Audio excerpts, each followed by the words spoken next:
कहे गुलाल सबे नर गाफिल, सभी बेहोश हैं, कौन उतारे पार। यहां सभी बेहोश हैं, कौन उतारेगा पार इस भीड़ को, इन पागलों को, इन गाफिलों को।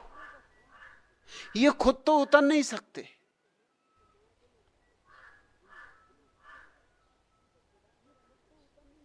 इनके हाथ में तो नाव देना खतरे से खाली नहीं, ये तो डुबा के रहेंगे नाव।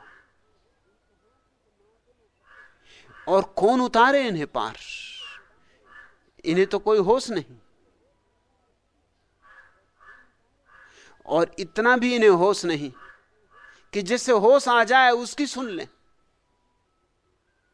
इतना भी इन्हें होश नहीं कि कोई होश में आ गया उसे पहचान लें। इसलिए थोड़े से ही लोग बुद्धों का लाभ उठा पाए। जीसस के कितने थोड़े से शिष्य थे, 12। और जब जीसस को सूली लगी तो 1,00,000 आदमी पत्थर फेंकने को, गालियां बकने को, सड़े केले और टमाटर फेंकने को इकट्ठे हो गए थे। सुनने को कोई नहीं आता था, समझने को 12 आदमी केवल राजी हुए थे, लेकिन सूली देखने को 1,00,000 आदमी इकट्ठे हो गए। ये जमात है पागलों की।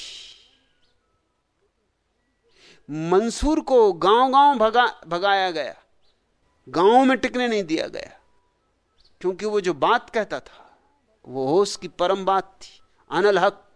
उसने घोषणा कर दी थी, अहम ब्रह्मास्मि, मैं ब्रह्म हूं और तुम भी ब्रह्म हो। मुसलमानों के बर्दाश्त के बाहर।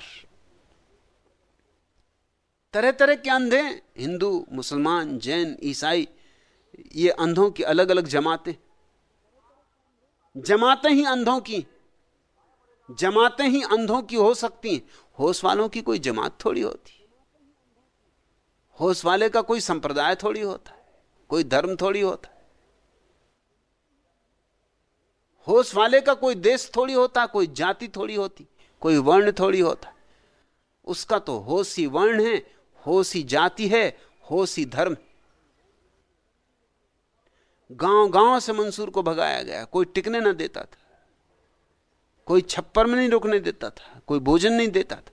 लेकिन जब सूली लगी तो लाखों लोग देखने इकट्ठे हुए।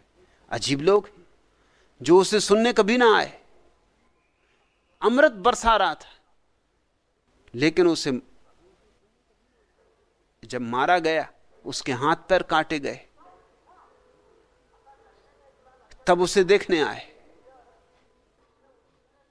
उस पे पत्थर फेंकने आए,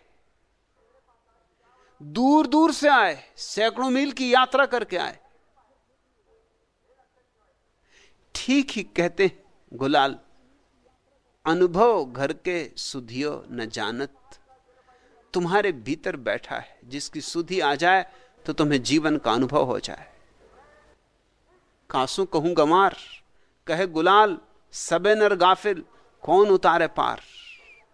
बड़ी मुश्किल है, सब बेहोश है। कभी कोई अगर होश से भी भर जाता है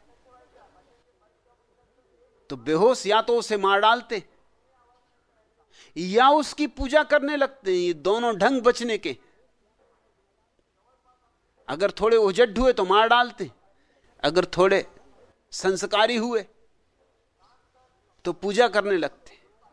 पूजा करने का मतलब है कि महाराज ये लो पूजा और हमें क्षमा करो, अपनी बातें अपने तक रखो, हम सदियों तक पूजेंगे, फूल चढ़ाएंगे, मंदिर बनाएंगे, मगर हमें सताओ मत, हमसे करने को मत कहो।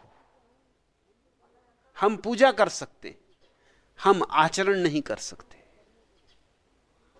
बुद्ध को नहीं सुना, बुद्ध की मूर्तियां बनाई, इतनी मूर्तियां बनाई कि उर्दू में जो शब्द है मूर्ति के लिए वो है बुत। बुत बुद्ध का ही अपभ्रंश है। इतनी मूर्तियां बनी कि बुद्ध और मूर्ति पर्यायवाची हो गए। दुनिया में जितनी बुद्ध की मूर्तियां हैं किसी की नहीं। और बुद्ध ने कहा था मेरी मूर्तियां मत बनाना, कुछ करना हो तो अभी कर लो, जब मैं जा चुका फिर मूर्तियां बनाने से भी क्या होगा। पत्थरों को मत पूछते रहना, लेकिन पत्थरों के साथ हमारा मेल बैठता है, हम भी पत्थर हैं, हमारी दोस्ती बन जाती और पत्थर की मूर्तियां हमारे बस में होती। जब चाहो तब पट बंद करो, जब चाहो तब झूले पे लिटा दो, जब चाहो तब झूला झूला दो, जब चाहो तब भोग लगा दो, जो मर्जी हो सो करो, मूर्ति तुम्हारे बस में होती। लेकिन जीवित बुद्ध तुम्हारे बस में नहीं होते। उनके साथ तो अगर मैत्री बनानी हो तो तुम्हें उनके बस में होना पड़ता है, और वहीं अड़चन है, वहीं कठिनाई है। समर्पित हो तो ही कोई व्यक्ति शिष्य हो सकता है।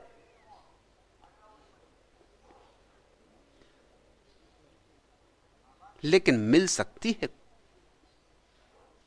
राह, मिल सकता है द्वार। द्वार सदा खुला है।